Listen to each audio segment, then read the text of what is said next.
The day has arrived. Ultimate Wolverine #1 is upon us.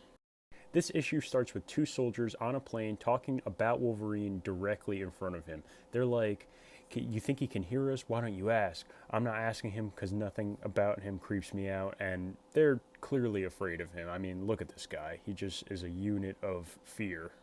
And in that moment, he just stands up. One of the guards is like, we didn't do anything. And then he just is about to jump out this plane without a chute. Wolverine does exactly that. One of the guards says, holy, and then just like that, he's out the plane. There's a lot of these flashbacks intertwined in this comic, so we go in between Wolverine in what he's currently doing and then how he kind of originated. But seemingly Wolverine is flying out of the sky in real time, and he just comes down crashing hard. This guard yells, take cover! That's when we get these awesome panels. They look like a painting. Wolverine is just upon them, and he looks like a demon. Inside, Mystique and Nightcrawler are just ready for what's coming, except maybe not Nightcrawler. He looks terrified. And then Wolverine just barges in. As that's happening, we have a moment between Cyclops, Magic, and Omega Red and the scientist where they're just kind of talking about Wolverine. The reason he's so interesting is because he just operates on instinct. He is a survivor, and he will be a great useful tool when they have him under his control. Back to the battle, Wolverine just cracks his neck and then just goes right in after them. Look at him go. He goes through all these mercenaries like they're nothing, like a knife through butter, and all the while Nightcrawler is just praying that he survives this. Mystique finds herself having to run away, and she gets cornered, and that's when she turns into Colossus, which is awesome. Colossus with this giant Gatling gun.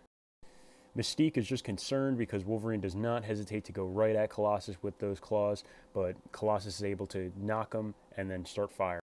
That's kind of short-lived because Wolverine instantly launches himself, destroys the Gatling gun, and goes for the throat. Nightcrawler, just appalled at what he sees, just says, mein Gott, and Wolverine is just above all the bodies. Back to the backstory, we can see this moment where Wolverine is losing all of his memories. He's being injected. I believe there's a tear coming out of his eye, but I'm not entirely sure. And yeah, Omega Red and his scientists seemingly are just going to experiment on him. They're going to improve him, and they're going to get rid of his memories to be a machine. They call him our Winter Soldier, and in that moment, he goes directly after Nightcrawler, who seems hopeless. Nightcrawler then says, I'm sorry, as it seems like he knows him from a past life, and then starts to beat down on him. There's actually this awesome Nightcrawler moment where he picks up this machine gun, and then it's just like bam, bam, bam, bam, bam, shooting him everywhere, and it's just so cool. Peak Nightcrawler.